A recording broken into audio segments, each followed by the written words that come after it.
Why do you ultimately think that dairy milk was cheaper? So that just tells you that the reason they're doing that is because of just cost, and with the supply chain and with the manufacturing that goes into squeezing almonds really hard to get the milk out of them. This is a joke, by the way. We know almonds aren't squeezable. You can get. Well, I milk used out to of them. think that you could milk an almond. I thought that they had like, some teats on them. Well, I thought they just got I thought it was child labor because it takes somebody with very small hands to milk an almond. And then I figured out, well, that can't be right. No. So I figured they must just squeeze them really hard. You would have been working there. I would have been. I would have been the plant manager, just milking those almonds. All of the food we eat and much of the clothing we wear comes from plants and animals that are raised on farms. Farms are different in type, in size, and even in name.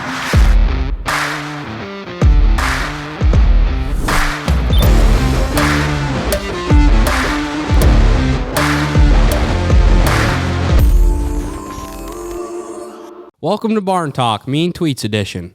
Well, it happened. As we speculated last time, Elon Musk did the deal that the left did not want to be done. So today, we're going to dig down onto the details of the Twitter purchase. Great news. There's a brand new Star Wars movie out. It's called The Ministry of Truth, Origins of Palpatine.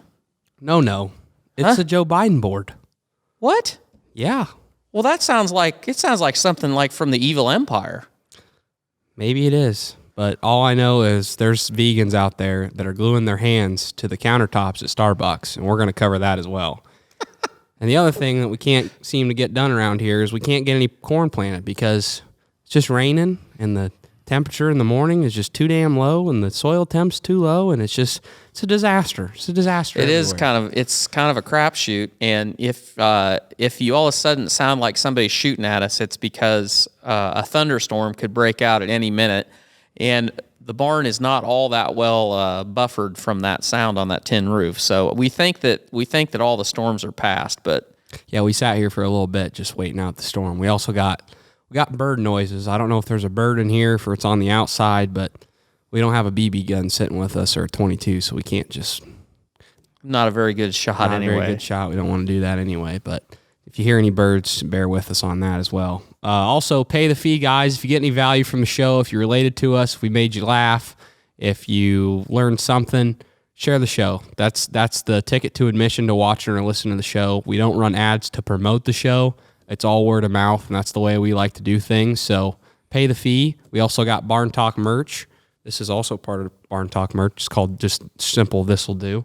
And also, if you guys want to see us actually, see what we do on a day-to-day basis as farmers, because you just see us sit down and talk shit on the podcast, and you want to actually see us do stuff, go subscribe to our This'll Do Farm YouTube. That's where we post our vlogs of what we do on the farm. So if you want to see that side of us as well, head over there and check us out. But pay the fee, guys. We appreciate all the people that are doing that. It really means a lot to us. Leave a review. Anything helps. Yeah, it's great because when you look at iTunes or Spotify, there's podcasts out there that have been going a lot longer than what we've been doing that don't have near as many reviews as what we have, and that's kind of neat. It's really cool. I appreciate it. Yeah, we really do appreciate it, guys. It helps us out on all levels. So we're trying to get to number one on the charts. Number one. That would be. I would shit my pants if we got there. I ran into a guy at the lumber yard yesterday, and he asked me if I was going to be the next Joe Rogan, and I said, that's kind of hard because Joe Rogan and I are almost the same age. I think we might be the same age. He might be a year older than me, and I said, I don't think that I'm going to catch him before time catches me, but Sawyer might make it. But anyway, we're just happy that we're doing it and people like it, and keep those reviews coming and the ratings. It all helps. It all helps. It does. It really does. Market update? Yeah. The market update's going to be very abbreviated today. So the commodity markets aren't a lot different from the last time that we talked. I think wheat might have had a little pressure because there was some rain in the Midwest, but there again, they're just trading the rumor because it isn't going to change the actual amount of grain that's in the world. So I think it'll all come back. And Beans got helped a little bit because this cold weather. There's some guys around here that have had beans in the ground for 2 weeks, I think. And it had, usually you can speculate a little bit and get some beans in. And then if you feel like that weather's going to turn, they'll just sit there and wait for it. I don't know. It doesn't look good right now as far as turning around and getting those temperatures. I mean, we can't even get out of the 60s. Barely, most days aren't even in the 60s. And so, I don't know. We're waiting. It's too wet now, and we'll see what this week does. But as far as the business side of things, a lot of quarterly results were released this last week, and Amazon missed. Part of that was because they had a big loss from Rivian. Because when Rivian went public, the electric truck company, the stock was valued pretty high, and it's dropped quite a bit since then because they're not getting along very well, getting very many trucks made, so they're missing their production targets. So I think Amazon had like a $5 billion charge off on that because of the value of their stock. Did they split, or when are they splitting? Oh, I don't know when they're splitting. I don't think they've. I think they're splitting in June. Yeah, maybe. Or is that Google? No, it's Amazon. They're doing a 20-for-1. Yeah. I don't think it has yet. But anyway, that was a disappointment. Ford missed. Ford lost money, but they lost money partially because they had an investment in Rivian. So Rivian hasn't helped anybody. But they're rolling out the Ford Lightning as fast as they can. And I think all the pressure is on them. If they can execute that and get that going, it'll go a long ways to helping them out. GM, that thing's a train wreck. I think Mary Barra, somebody ought to fire her because it's fun to watch her answer questions because she does a great job. She should be a politician. I mean, she already kind of is, but she does a great job of not answering any question that gets put in front of her. She just spins it around and throws something they're doing to take care of it. And then Twitter missed. And so Elon, we'll get into that, but I think that's part of the reason why he got it bought was because they knew they were going to miss, and they did. Their ad revenue was down, and I think their subscriber or their traffic was down. So the stock market's just kind of a mess. It is kind of a mess. Everything's down. The S&P 500's down. Everything. Time to buy. Yep. When there's blood in the streets. Sale. That's the time to be in buying it. It's on sale. It's on sale. So we'll see how that goes this week. Yeah. So did Tesla miss? You don't have to go on down a whole rabbit hole here, but no, Tesla didn't miss. Tesla crushed record. So just a little tidbit. GM and Ford, they gave their quarterly results, and just for reference, Tesla makes roughly 5 times as much money per vehicle they sell as what Ford and GM do. So it's crazy. In fact, Tesla made more money off of the million cars they sold than Ford made off of all the cars they sold. And I don't even know what it was, but anyway. And I think GM, they were very close to GM, but yeah, they crushed it, but the stock's down 20%. So it's a good time to buy Tesla stock. And most of that's because of the macro environment. And by that, I mean about 45% of Tesla's stock is owned by institutional investors. And so when you have all of this uncertainty about him buying Twitter, Elon buying Twitter, and people weren't sure how he was going to fund that. And he did sell, I think he sold $8 billion worth of stock because he's got to come up with the money to pay part of that. I think he's putting in $21 billion into that Twitter deal, and then he's got backers, banks that are putting up the rest. But everybody knew he was going to have to come up with some money. Anyway, he sold stock. And so, everybody's speculating about that. And so a lot of your institutional investors, they're just going to sit on the sidelines.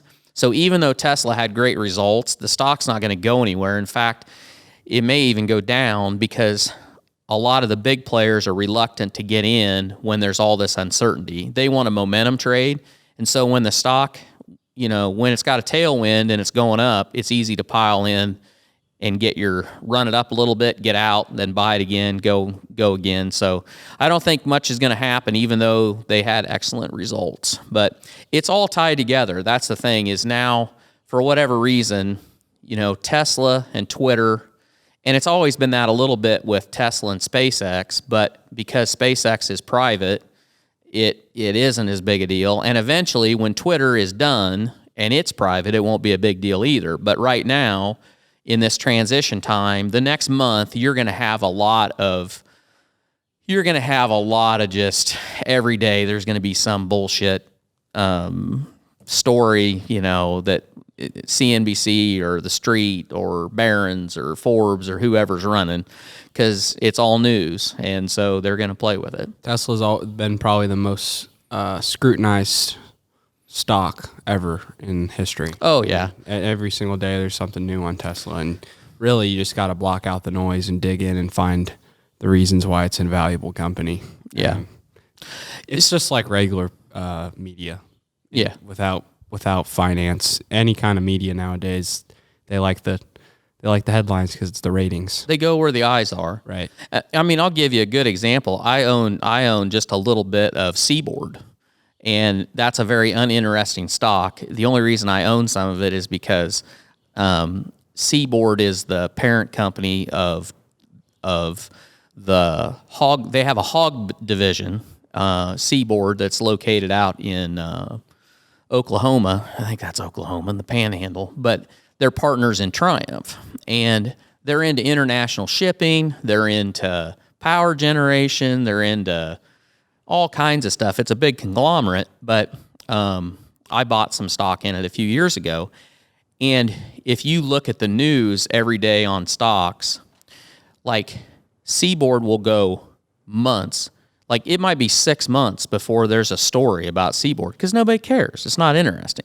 Tesla, there's 8 stories a day about it. Most of them aren't even true. It's just people just hyping this and hyping that, and that's what they're doing because the eyes are on it. So that was a little rambling. That's all right. So it kind of ties into exactly what we're going to get into to start. Elon buys Twitter for $44 billion, which is crazy. It's crazy. We were sitting here a week ago and we were like, is he going to get it done? It didn't look like he was going to get it done. Looks like they were going to do, what do you call Poison it? pill. Poison pill on him, and he wasn't going to be able to do it. But you kind of heard a perspective on it and how he got it done and why he got it done. Yeah. How did he pull it off, and kind of explain your theory on it. Yeah. It's a little deeper than kind of what a lot of people, because people just think he just snapped his fingers and got it because he's Elon Musk. But I think there was a little bit of strategy in there that not a lot of people know about. Yeah, he definitely did have a lot of strategy in it, and I don't know if this was him personally that figured this out or somebody that he had working with him. And honestly, we'll never know if this is even true. And I've got to give credit. I heard this from Tom Nash. So Tom Nash is a guy, he's got his own YouTube channel, and he used to be he used to work for a financial firm, and he went on his own. I think he just runs a family office, but he puts out videos. But sharp cat, and it actually dawned on him just right as it was being announced. But if you go back a little bit, Elon started accumulating shares in Twitter gradually over time. Started 3 months ago, I think, maybe. And he built up this position, and you can do that without having to tell anybody that you've done it, because it's just like when when you and me or anybody else buy stock, you don't have to tell anybody. But when you get to a point that you own a big enough percentage of the company, then you have to file a form with the FCC or the SEC, and he did that. And nobody really thought about the timing of it. But what Tom's point is that he could have crossed that threshold of where he had to report it. He could have done that really about any time, but he chose to do it at the time he did because what ended up happening, at the end of the day, the reason that the Twitter board ended up accepting this offer is because of the way that Elon proceeded through his steps. they had no time. And by that, now that they've reported, we can talk about Twitter missed. So they missed on their earnings and their... For the quarter. Yeah, for that quarter. So he saw what was coming with Netflix. And when Netflix reported, the stock dropped 30%. Because they missed. And, you know, the whole economy is kind of in the shitter right now. So these tech companies, if they hit, basically the stock may just kind of stay the same. But if they miss, it's going down. It's going down hard for at least a while because everybody's in a panic. Okay, well, when he filed that form, and then Twitter came and they wanted to play nice with him, he played along with that, but I don't think that he ever had any intention of taking a seat on the board, but he kind of played it to buy himself some time because he knew that they were going to miss. On the earnings call. He knew the earnings call was coming. He looked at it and he knew chances are they're not going to beat. At best, they're going to hit maybe where their target is, but more than likely they're going to miss. So he kind of sandbagged, and he let him offer that chair, and he talked to the chairman of the board and the chief financial officer, and all that went down through the end of that week.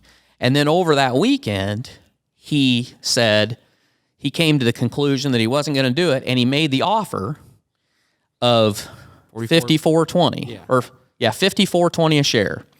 Okay, so then the board, they were debating about what to do.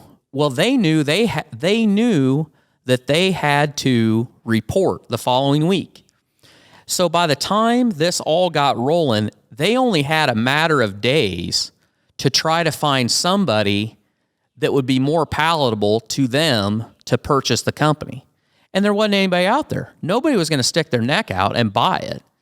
And so, and they knew that if they didn't take his offer of $54.20 when the stock had been $30, if they didn't take that, and then they missed. And the stock drops. And then he sold his. And then he dumps his shares because they screwed the pooch. He when he would do it, he would dump his shares, which would drive the stock down even further. And then publicly, the persona of Elon getting out would even drop it even more. Right.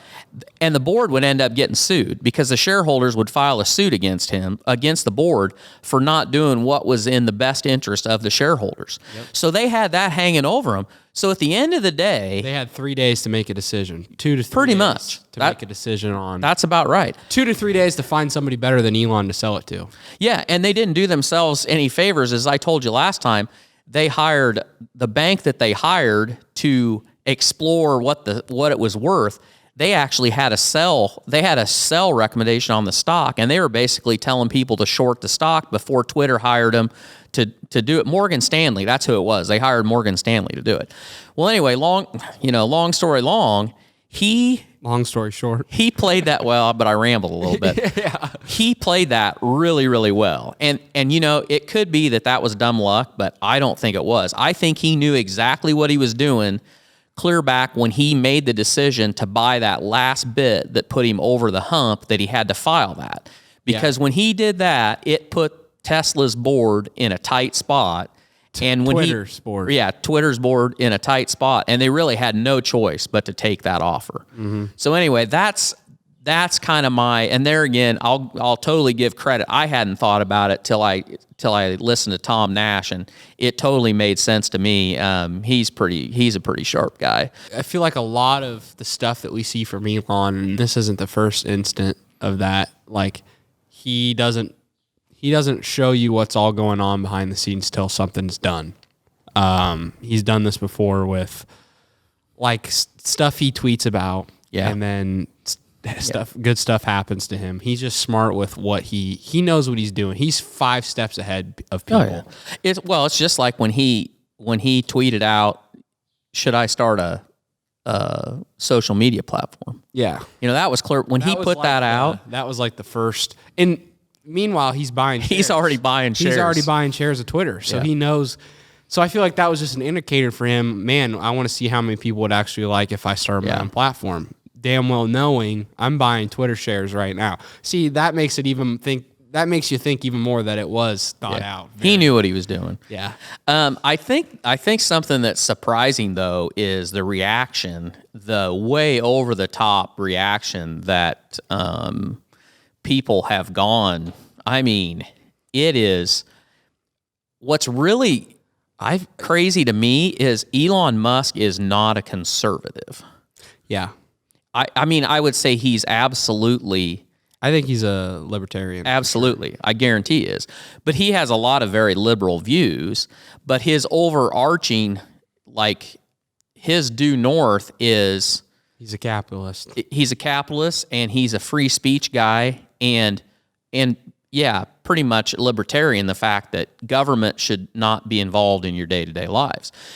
And I told Sawyer just today, I think, isn't it ironic or whatever you want to say that I am sure that there is a large demographic of people that would consider themselves very progressive, very liberal, that all own Tesla automobiles because of the environmental side of it and everything that Elon, stands for, up until the point that he buys Twitter. And now they are just like, they're just churning because they don't know what to do, because on the one hand, they thought that he was their savior for Mother Earth, because to them environmentalism is like a religion. But then shutting down conservative voice, that's like a whole nother religion to them. And so they're so convicted as, they don't know. They don't know what to do. Yeah. Yeah. It's crazy. I've seen a lot of positive. I guess I don't follow a lot of left-leaning people on Twitter, but from what I've seen, a lot of people are on board with it. And there's so many people that are happy that the platform's changed. I've seen so many conservative people in politics. Ted Cruz, for example, he grew his following in 2 days by 500,000. Yep. He went from 4.5 to 5 million in 2 days. And because of the shadow banning and the bots and all that stuff. And Elon's already kind of putting a halt to it. And like, he's growing now. He's actually getting exposure versus when it wasn't owned by Elon. It was getting shut down. And I feel like the other part of it is there is a heck of a lot of conservative people that have left Twitter because they were just tired of it. They were tired of every time that they commented on something that it got taken down or they got thrown in. They got an insane amount of bots that would comment. And now a lot of those people are coming back. And so the platform, it's going to be interesting to see how much the platform shrinks or grows, because the same people that, everybody was going to take their music off Spotify over Joe Rogan. And that's a total side note. I don't know if we commented on that, but I think it's going to explode. I think Twitter's going to explode. That deal with Joe Rogan, when that was all done, how many subscribers has he grown? 2 million. Yeah. So from Rockin' in the Free World, what's that guy's name? I don't know. Oh gosh, you would know better than me. Yeah. Anyway, the singer that was going to go, that took his music off, when that all went down, they were basically trying to cancel Joe. And the flip side of it is when it's all, and it's still not done, but they've pretty much given up on it because it didn't work. He's actually grown 2 million subscribers from when that all started. And Twitter, you've got all these people out here that are saying, they're going to leave Twitter, leave the platform, but you've got people coming. And when it's all said and done, it'll be interesting to see how it grows. I think it'll have the same impact. I think it'll be the same way that Rogan's podcast grew. Yeah. Because I think there's more people that are freedom leaning in this country than there are extreme left. Yep. And I think the more businesses, the more corporations, the more platforms stand for pro-freedom, the more people are going to get onto those platforms, go to those businesses, do anything if those companies support freedom, they're going to be for it. Yeah. So I think it's going to explode. I wanted to throw in here, do you think Elon is the hero that America needs? Because last week I said, I was kind of skeptical. Is Elon playing the part like he's for the American people and then he's bought by elitists, or is he actually who he says that he is? Who he appears to be, which is this freedom warrior, and this really the best billionaire we've ever seen, to be completely honest with you, as far as being for the people. And so far, I mean, like over the last week, it's really been awesome to see. He's really active on Twitter, and like he's putting his opinions out on there and just showing people that he truly is I think he is. Yeah. I believe him, that I think he is a freedom warrior, and he is for the people, and he is pro freedom of choice, and he's not playing a part. I'm starting to form that opinion more and more. If you go off of the moves that the left have made, so if you go off of Elizabeth Warren and off of Joe Biden's Ministry of Truth that we'll get into a bit, and the rhetoric coming out of Washington, D.C., you certainly wouldn't think that he was any kind of friend of that kind of politics, because the blood is shooting out of their eyes over this. They're scared to death. And CNN, it's so funny because this all happened at the same time that I don't know exactly what how the back and forth went, but long story short, CNN ended up being owned by Warner Brothers or Discovery Network or whatever. I don't know who the parent company is, but they launched CNN Plus when they started their streaming service, and the ratings and the viewership was so poor they canceled it a month in, because nobody wants to pay to be depressed. Right. And I mean, that's all CNN is gloom and doom all the time, but we're getting off. Why don't you talk about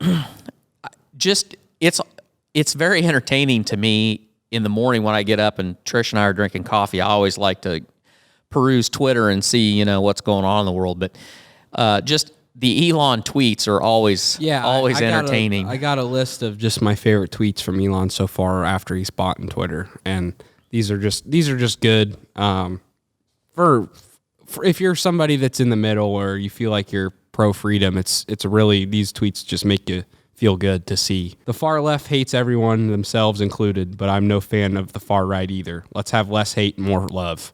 Boom. That's a good one. I can agree with that. I can get with that. I think most Americans can get with that. For Twitter to deserve public trust, it must be politically neutral, which effectively means upsetting the far right and the far left equally. So let's get back to being more united. Let's come back to the middle, where I think a lot of people in America live. We all kind of live in the middle, but they want to tell us we're either extreme left or extreme right. Yep. And I think Elon is in the middle, just like us, which is awesome to see. He's politically, he's where most people are, which makes you feel good. And then last one that I have, I hope that even my worst critics remain on Twitter, because that is what free speech means. Boom. I love that one, because it's like he's standing by. He doesn't care even if his critics are on Twitter. He's going to allow them to say what they want to say, because that's what matters. That's what free speech stands for. That's what makes America great.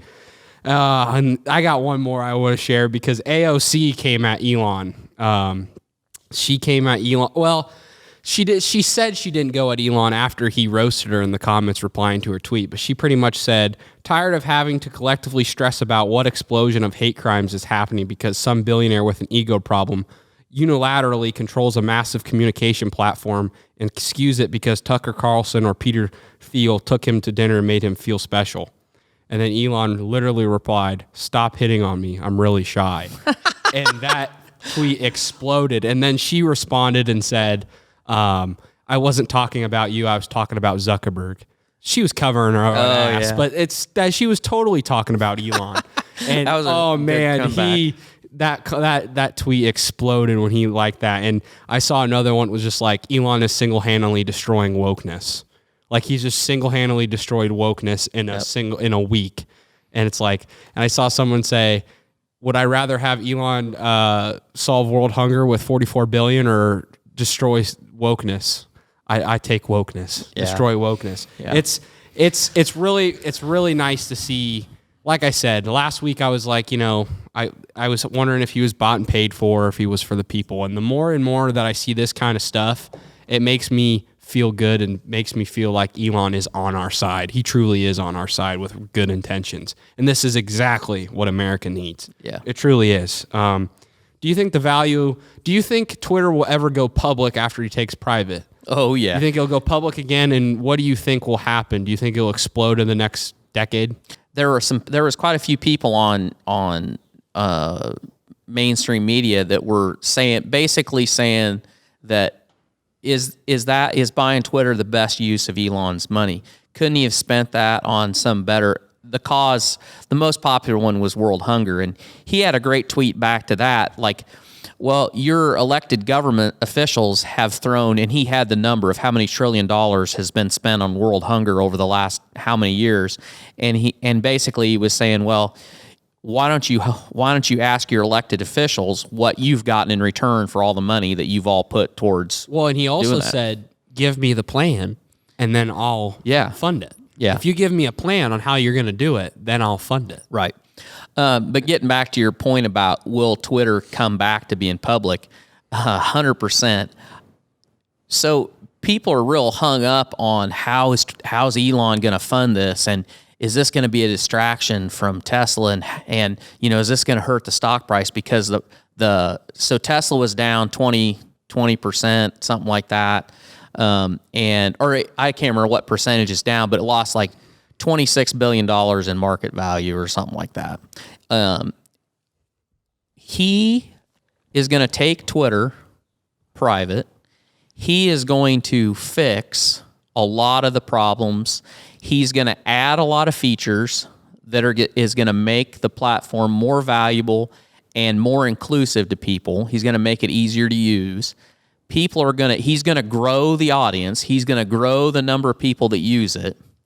And I would not be surprised at all if in 2 years from now, he could turn around and take it public. And I would be willing to bet you that when he does take it public, it'll be worth double what he paid for it. So all the people that are whining about what he could do with his money, well, just wait, because when he's done and he sells out, he's going to have twice as much money from this project as he did when he started. And I don't think people understand his ability to problem solve, and he has no time. The number of people that are probably going to get shit canned from Twitter is immense, because one of the things that he tweeted out, another tweet he had, was when they were offering him a board seat, he said, well, why don't we just turn Twitter headquarters into a homeless shelter, because nobody works there anyway, because they all work from home, and basically saying he doesn't know what all those people do anyway. If there's ever a place where Tesla's AI may hit the ground running and they start using Dojo as a service, Twitter. I really think that these platforms have had a little bit too much power, and the censorship was becoming ridiculous. So I'm happy. I think it's a massive problem that he's solving. I think it's great that he spent $44 billion on Twitter, because I think he's going to give us the first real free speech platform that we haven't had in a long time.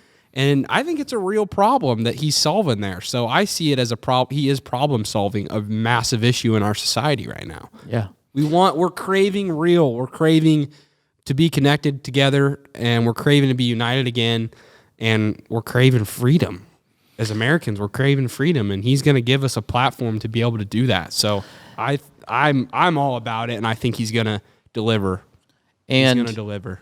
Apparently, the Biden administration, what you just said, I think it must scare the bejesus out of them, because during a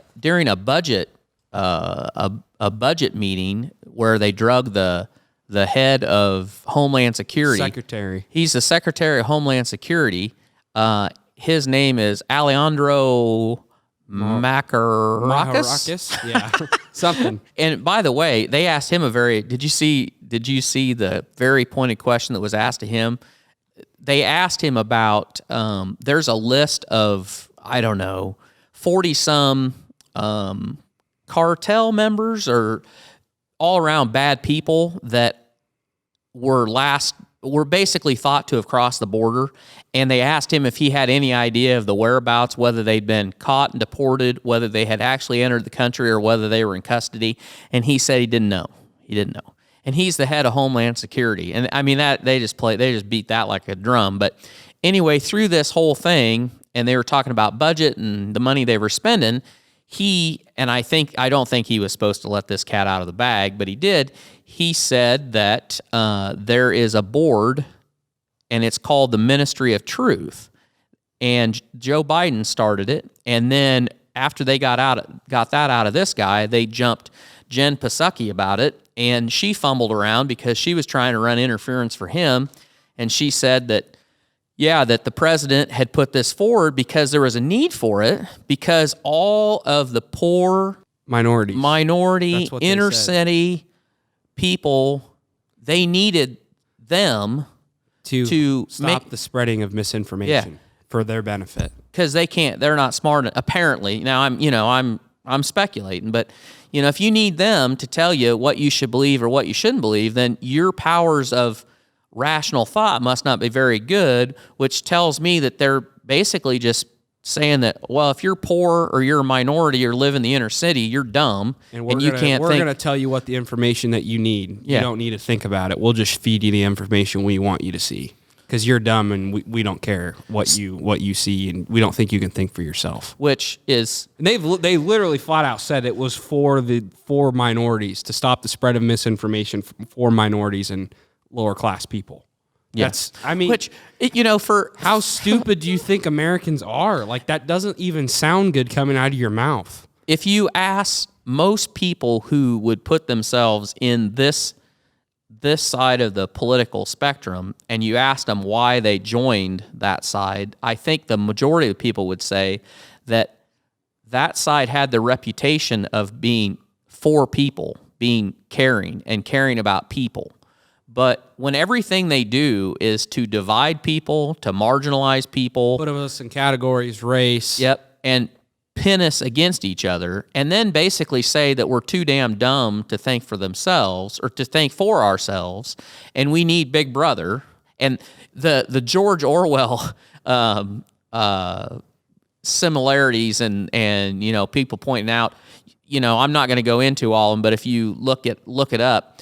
Throughout history, there's been a few not so colorful or not so good dictators that have had boards called the Ministry of Truth. It's fucking communism. This is communism. It's 100%. not good. This is not America. This is not freedom. This is communism. And the whole reason they started it wasn't for that.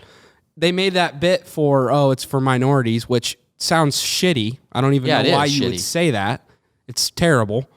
But let's be real. The reason they started it is because they fear the shit out of Elon Musk and Twitter. They're scared. Yeah. They're scared as shit. Why do they want to be able to tell you what to think? Because they no longer can censor conservatives' minds on there. They don't want us to be united. They don't want us to come together and share our thoughts. They want to divide us, just like you said. And Twitter's giving us the chance to come together with different views, not have spam bots, not have, shadow banning. Yep. But to have two sides come together and discuss things and share things without any skewing of any truth. They want to shut that down because they don't have the power anymore. And they don't want us to be free, and they don't want us to be united. Power is the whole thing. At the end of the day, they fear more than anything else, and they've always hated capitalism. Most people hate capitalism because... And capitalism isn't perfect, obviously, because there's winners and losers, and they hate that because they don't want there to be winners and losers, everybody to be the same. But when you boil it all down, in my mind, what it comes down to is they don't like the idea of people who can think for themselves, that can go find information on what they want to know, make their own decisions, and then if you do that long enough, you'll start to realize that you're in charge of your own destiny, and you start getting funny ideas about how to make a little extra money, how to save a little extra money, how to invest a little money, how to maybe start a second side hustle, how to invest, how to buy a rental property, how to take care of your health, your happiness, your wealth. They don't. Yeah. The thing is, they don't want to teach. Wake up. They don't teach you this shit. They don't want you to teach it. They don't want us to learn this shit. And the more that they can take you away, and if they can skew the information to whatever they want us to see and hear and listen to, so we can't be independent, that's exactly what they want. They don't want us to be independent thinkers. They don't want us to be free thinking. They want to control us. And that is the proof. I mean, this is proof. This is a flat out board that is trying to censorship us because they're fucking scared of Elon Musk and Twitter. They want to make the decision of what you should be able to hear, see, what information you should be able to get. If that doesn't scare you, you have a serious problem. This is a serious issue, and I don't care if you voted for Joe Biden or not. You have a serious problem if you're okay with this. Yeah. If you think the government has your best interest in mind, why didn't they teach you about health? Why don't they teach you about making money? Why don't they teach you on how to be more happy as a person? Because they don't give a shit. They don't care. They would teach you about money. They would teach you about investing, but they don't. They would teach you how to take care of your health so you don't end up in a hospital because they want to treat what you have at the hospital with a pill, but they don't want to teach you on how to take care of your basic health so you don't end up in the hospital. They're not interested in that. They don't care. Yeah, you kind of jumped off on that, but going back to that, this all kind of started with COVID-19. This whole idea of fake news and false information and flagging stuff, you all saw that when they hijacked all of the social media and got them tied up in it to where if you said COVID, instantly it got flagged as you should go to this to learn more and don't get your information from here. But a really interesting point, and I feel like more and more people are kind of bringing this up, through that, what'd they tell everybody to do? They told you to go stay home, don't do anything. So basically, don't get any sunlight. And one of the best things for COVID was vitamin D, vitamin C, get out and exercise.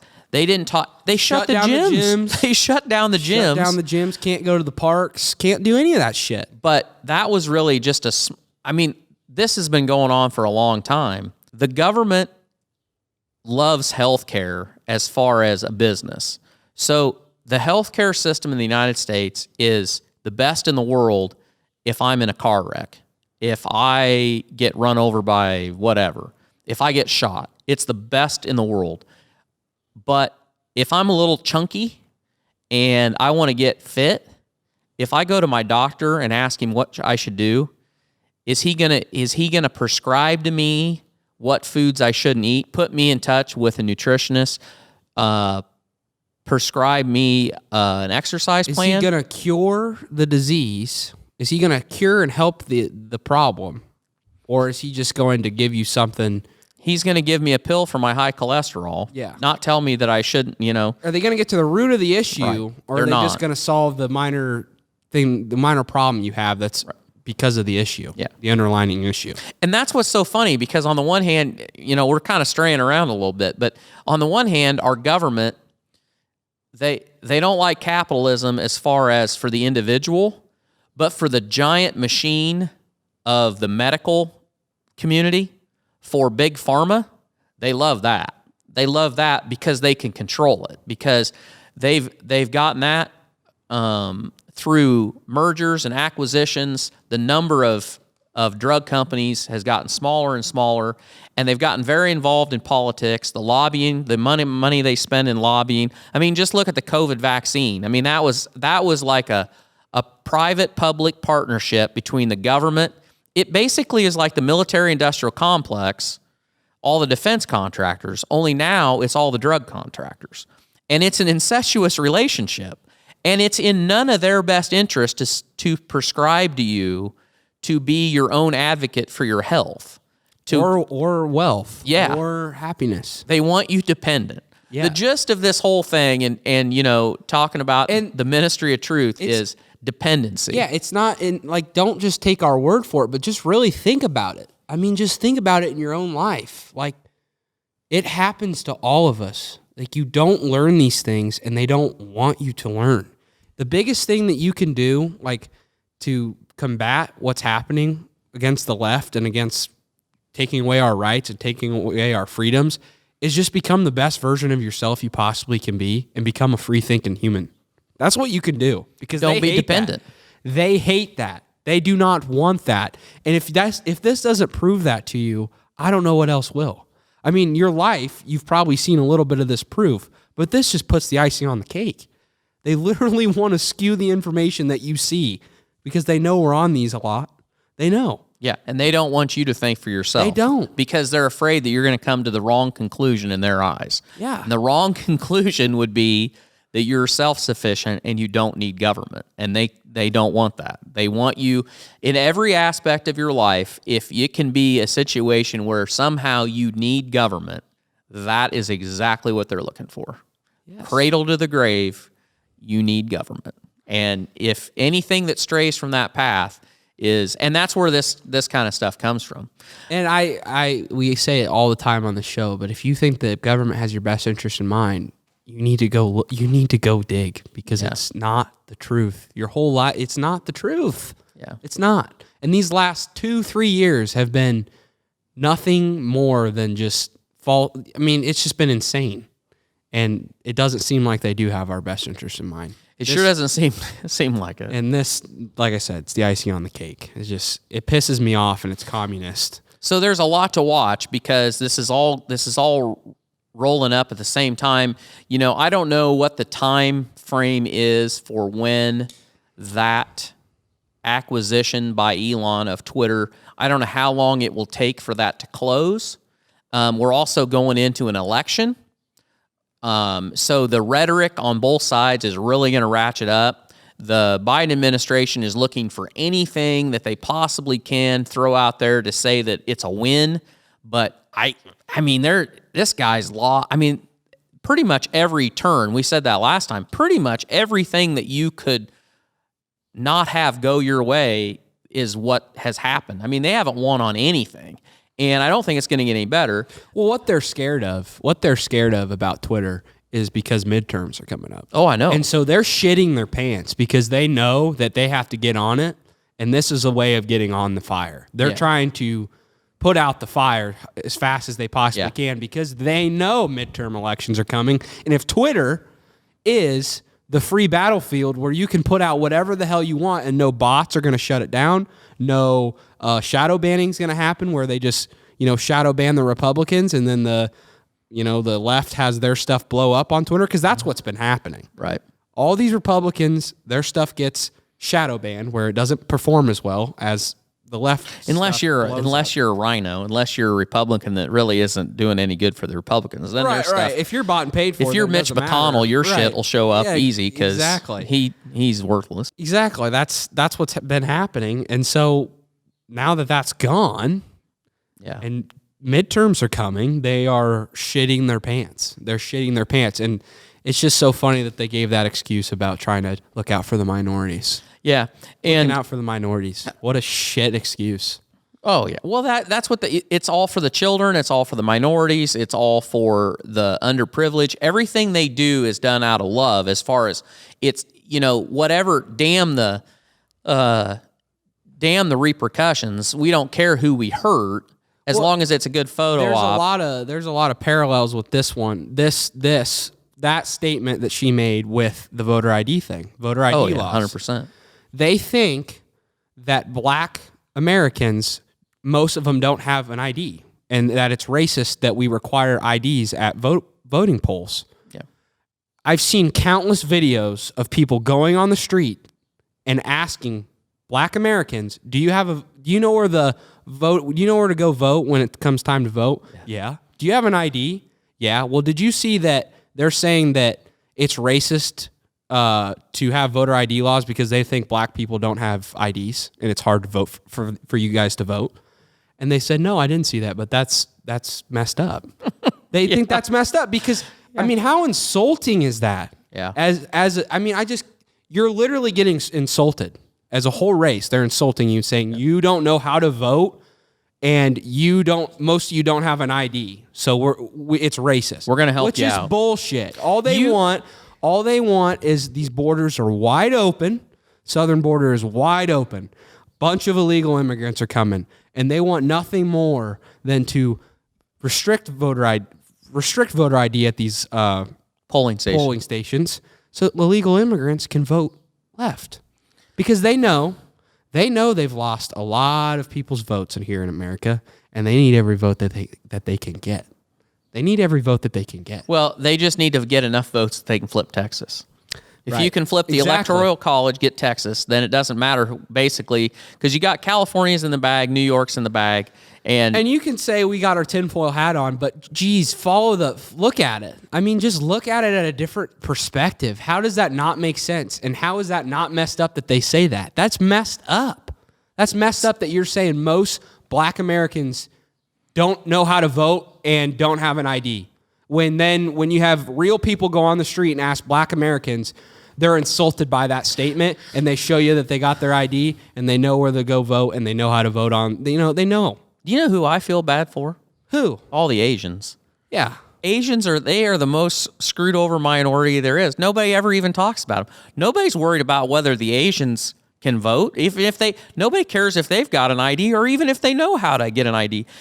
Well, here's the thing: Asian Americans, I think they're some of the wealthiest Americans in all the country. That's why they don't worry about them. They don't bitch. They put their head down. They just go to work. And they go to work and they get shit done. And they know that America is the best country in the world, and they seize the opportunity. But they don't. Nobody cares.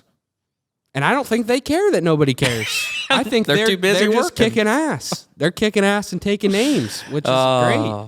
Okay, are you ready for a lighter? Yeah, I'm just saying, I thought, there was a lot of parallels with her statement about that and 100%. the whole voter ID thing. And we haven't covered the whole voter ID thing. So I think that's messed up. But this is flat out communism, and this is bullshit. If you're for this, stop listening. Stop watching the show. I don't want you listening or watching. If you're for that, no, don't be listening or watching the show. Seriously. I better take Dad, the cooler. you got to be honest with me there. I better if you're take for the ministry of truth. No. You can't be for the ministry of truth No. just because it sounds so evil. There's no middle on that. There's no middle ground on that. No, there's That's not. flat out. You are anti-American. You are anti-American, and you want the government to stroke you off. That's what it comes down to. Seriously, that is communism. So that's all I agree. I'll say about that. Fired up. I agree. I am fired up. It's Yep. bullshit. Well, that's good. That's bullshit. Well, there were some fired up vegan activists in There Seattle, was. Washington. Can you believe that? Yeah, I can't believe that. I can't believe that. It doesn't happen there very often. Tell me Yeah. what happened. So protesters superglued themselves to the counter of Starbucks in Seattle to protest the company's charging more for vegan milk, almond milk, oat milk, than they are Dairy. dairy. The stuff that actually comes So from if you cows wanted- that's actually, dairy. Yeah, they're charging more for the vegan options versus actual dairy. So if you buy a coffee and you want cream in it, it's whatever. But if you want almond milk in it, it's an upcharge. And so they came in there hollering, and then they superglued their hands to the table, and they were protesting that because they're So pissed they off. weren't leaving till they dropped the price. They're really pissed off. Why and why were they doing that? I mean, why? They said, and these people were linked to PETA. So they were in, I don't know if they were part of the PETA group or whatever, but they were for PETA. And They were for eating tasty yeah, animals. No, they weren't for that. The other PETA. The other people. Yeah. I get them confused. They said Starbucks was penalizing those who are lactose intolerant, which most of whom are people of color. That is what PETA said. They said that most of the lactose intolerant people are people of color. So they had to make it a race thing too. Not only did they have to come in there with their vegan views, but they also had to go even more extreme with it and tie it to race, because we gotta put the race card on it to make it even more of a headline. So higher oat milk hurts lactose intolerant minorities. Who else does it hurt? And environmentally friendly or vegan people. Because squeezing almonds apparently is more energy efficient than getting milk out of a cow. I don't know how hard you have to squeeze an almond to get milk out of it. I mean, but let's be honest. Pretty AKA hard. the woke, broke, and weak. Ooh, look at that. That's what it comes down to. Weak ass minded people right there. That's what breaks. And what did Starbucks do? So Starbucks does what Starbucks does best, and they folded like one of the most worthless poker hands. They were falling all over themselves to accommodate. Yeah. Oh, of course. I mean, they're left leaning as hell. So, they're trying everything they can to appease these people. What would you have done in that situation? I said that I would have probably just left them sitting there and just would have kept serving customers. Well, depending on what time of day it was, I might have just closed early and just left. Just shut the lights out and left. Just say, well, I don't know what to tell you. You're stuck there, I mean, I guess you'd be here in the morning. Yeah. They didn't get arrested. Cops came, they arrested them, put them outside, asked them questions, and then released them. They didn't even take them to jail. So what do you think would have happened if they would have gone into a Black Rifle coffee store and done that? I feel like that's one of the two that we said. I think they would have just left it. I feel like they would have gotten so many insults from people that are just saying, "What are you doing? Mm-hmm. What are you doing?" That came to get their coffee and they're just sitting at the counter. Be like, "What are you doing? Get out of here." Yeah. Get out of here, dude. Go get a freaking life. And I don't know. I heard a podcast and they were talking about this exact thing, and they were saying this is just a result of all those participation trophies and these people thinking that they're smarter than what they think, and they need all the attention in the world. And do you really think that you super gluing your freaking hands to the counter at a Starbucks is going to make an impact? If anything, that's going to push people even further away from what you're trying to accomplish, in my opinion, because you look like a freaking idiot. You look crazy. How did they get them off? Did they cut the countertop? I wonder how they got their hand off there. I wonder how they got it off too. I mean, I would have just gotten out the Sawzall and cut up the counter and said, "Here you go. Get out of here. Souvenir. Yep. Never come back." Or else taking the tube and then glued the other end or the other side of the countertop to their forehead. Yeah, I don't think Black Rifle Coffee Company would have put up with that. Accommodated? No, and I will never go to a Starbucks ever. I've never really supported. I've actually never been to Starbucks. I'm all the way Black Rifle Coffee Company because they stand for veterans. They're conservative, and hell yeah, they're making franchises, and they're going out and they're building more and more of them. So I hope they can overthrow Starbucks. I've actually got some stock of Black Rifle Coffee Company because I believe in them. One, and two, I looked at Starbucks stock and I can't remember the price, but I was like, Black Rifle was probably $20 cheaper, and they just went public. I don't know, a few months ago, maybe it was a year ago. It hasn't been very long that they're public, but I'm like, you know what? Over my lifetime, and how America's floating around, I feel like more people are leaning towards pro-America companies, and they're the first pro-America coffee company. Yep. And Starbucks keeps doing more and more shit like this that's making more and more people just go away from Starbucks. I think Black Rifle can win. See, that's the beautiful thing. Win. That's the beautiful thing about capitalism. You made your bet. You're betting. Yeah. You're betting on your horse. I am. I'm betting on Black Rifle Coffee Company, and I wish that they could sponsor this podcast because that is a company I could get behind, and I love their coffee. If you've never had their coffee, go try it. It's amazing. No shameless plug there, but seriously, it's really good. So and their packaging's badass. Just saying. Yeah, they have good commercials too. I love their commercials. They do. Talk about why do you ultimately think that dairy milk was cheaper? Well, it all goes back to what we talked about last week. You don't think Starbucks is just evil towards the left, and they were just trying to, You know, and that's what's funny about these people. Starbucks is their friend. I mean, Starbucks is as woke as they are. Right. So if Starbucks could some way incentivize somebody to get almond milk, they would. If they could put almond cream in your coffee cheaper than dairy, they'd already be doing it because they're as woke as that guy that glued his hand to the table. Oh, there's two of them, by the way. Well, so that just tells you that the reason they're doing that is because of just cost, and with the supply chain and with the manufacturing that goes into squeezing almonds really hard to get the milk out of them. This is a joke, by the way. We know almonds aren't squeezable. You can get. Well, I used to think that you could milk an almond. I thought that they had like, some teats on them. Well, I thought they just got I thought it was child labor because it takes somebody with very small hands to milk an almond. And then I figured out, well, that can't be right. No. So I figured they must just squeeze them really hard. You would have been working there. I would have been. I would have been the plant manager, just milking those almonds.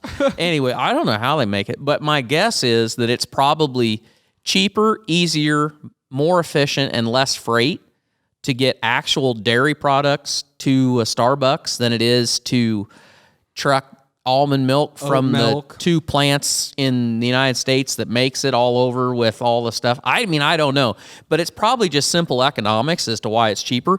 And it goes along with what we were talking about when we were talking about Prop 12 in California. I think that people that are really lit up about all these alternatives and all this, manufactured meat like lab meat and cultured cell meat, all your specialty stuff, you're going to pay through the ass for that, because as the supply chain breaks down and freight gets more expensive and it's harder to find people to work to do the jobs, these companies that are already charging a premium for their product because it's so good and it's going to save the planet and all that, whatever story you want to spin, your costs are going to go up more so than the traditional because timeless that's been working for hundreds of years. Well, yeah, right. And I think there's more and more people that are sick and tired of the new shit. Like, truly, I think there's been so much new shit peddled to us as a society. I love new shit. People are going back, but people are going back. I just bought cottage cheese that had pepper in it. Traditional things. Like, there's, it's so funny. We have vegans, and then now we have people that are going all carnivore. Yep. And then we have people that are just like, I'm eating eggs, meat, I'm eating butter. It's the whole diet thing is just out of whack. There's so many people that are in so many different things, but there's a whole group of people that are just like, I'm not going to eat anything that you guys make. I'm going to eat what's the Lord makes, and I'm going to stick with that. Yeah. And that's going to work for me. And what you do, you can do, but I don't trust it. Yeah. And it's the food thing is just like what we were talking about with them trying to censor our information. Like these new products, the plant-based burger, do I really trust what you're going to put in that burger? Right. Or should I just go get the ground beef that I know is beef? Right. I mean, yeah, that's the thing. And that beef is going to be cheaper. Right. And that, because it's timeless. Yeah. That shaved ham is going to be cheaper than shaved whatever that stuff is. Yeah. Because the supply chain's already there. It's timeless. It's been working forever. It's that like we talked about last week, food insecurity, as that gets to be a bigger deal here in America. And, you go to the grocery store, the shelves that are going to be empty first are all the specialty stuff. That's going to be what's empty first. So your traditional, and so, if you think oat milk. Not because the demand is so high, but right, because the supply is so low. Right. So if you want your oat milk, that's fine. I don't care. But don't think that it's going to get to be less money. It's going to get to be more money. So if it's 50 cents more now, wait 6 months. It's going to be $1 more. So truly, to go all the way back around on this story, this guy really just shot himself in the foot, because I don't think Starbucks was trying to support dairy, because I don't think they want to support dairy. They just it was a simple supply and demand thing. And the price of milk was easier to get. The price was probably cheaper and easier to get rather than get oat and almond milk. So obviously they got to put those prices into place at their own places or at their own, franchises, because they got to still make money. They're a business. If they're good marketers at all, what they'll do is say that they're going to make them, they're not going to charge you a premium for the non-dairy. So then they'll just raise the price of the dairy to match the non-dairy, and then everybody can feel like they're getting a deal. Yeah. That's what I would do. Yeah. But I'm an evil capitalist. So, do you feel better, bud? Yeah, I do. I feel pretty good. I feel like guys, I know that we've been slowly starting to talk about politics more and more, but I really think it's important, because I think there's a lot of people that relate to us, but you don't get to hear regular Joes out there talking about the things that a lot of us Americans are thinking. Yeah. You just don't hear it because a lot of people are scared that they're going to get silenced or they're going to get canceled, or they just don't want to mess around and create a podcast. Yeah. So I just feel like it's really important to share our opinions on things, because I think a lot of people can relate and they can go, you know what, I'm not the only one thinking about that. Yeah. I'm not the silent majority that I've been painted to be. Yeah, and that's a good point. we need to stand the fuck up. We this do. shit is out of whack, and we need more and more people to come together, share our beliefs, share our opinions, and I think we can come together and be united again. Yeah, and just know that if you do speak up, there's a 50-50 somebody's going to try to shout you down, because the pattern of the woke side, the far left side, is anybody that doesn't share their opinion, there's no way that they can win those arguments through just open debate. Because they sound crazy. When they say what they really want, when they really say what they actually want, it sounds pretty crazy. So anybody that stands up and says, I don't agree with that, the first thing they're going to do is try to shout you down. Mm-hmm. And that's why people stay quiet, is because most conservatives, they believe in live and let live. You're welcome to your opinion. It's not my opinion, but it's your opinion. But the problem is that when you're dealing with somebody that wants everybody's opinion to be their opinion, and you don't have that opinion, their reaction is to shout you down. Mm-hmm. And so if you're in a situation like that, or you see somebody in a situation like that, we aren't going to be able to keep being the silent majority. We're going to have to put ourselves out there. And you have to put your foot down. And it's not comfortable, and, it's not what you're used to. It's out of your comfort zone. But let me tell you something. It gets easier. It gets easier. And the integrity, let's be honest, freedom is on the line here, folks. They're chipping away at your rights. They're chipping away at your freedoms. They have been chipping away. It's been prevalent in these last 5 years. They're chipping away. If we just keep letting them chip away, your country for your kid, this country for my kids won't be what it was like when I grew up. It's not even hell. It's not even like what it was when you grew up. And maybe there's good things in that, but there's also some things that you wish it was. It was that way. Well, but we have more power now to share our opinions on things, to come together. We have more power than ever before, and it's just important, because you can't be successful. If we talk about business on here, we talk about investing on here, we're farmers, we're capitalists, we're entrepreneurs. But it doesn't freaking matter if our country isn't intact. It doesn't matter. If we go communist and socialist, it doesn't matter what we do, because we can't get ahead no matter what. And there's no point of us talking about trying to be more successful, or trying to share people's stories on how they started a business or how they got better at farming, because it doesn't matter. Because we're screwed at that point, and you've lost America. It's fallen. The freedom is fallen, and we can't let that happen. Cannot let that happen. I need the bomb button. When are you going to get me this bomb button? Both my grandpas fought in wars and fought for this country, and we can't let that go to vain. You just can't let that shit come on. I know.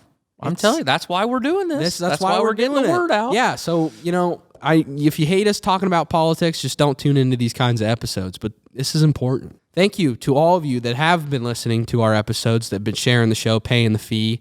If you got any value, if you related to us on some things, if you learned a new perspective, if you laughed, share the show, guys. We're trying to reach as many people as we possibly can.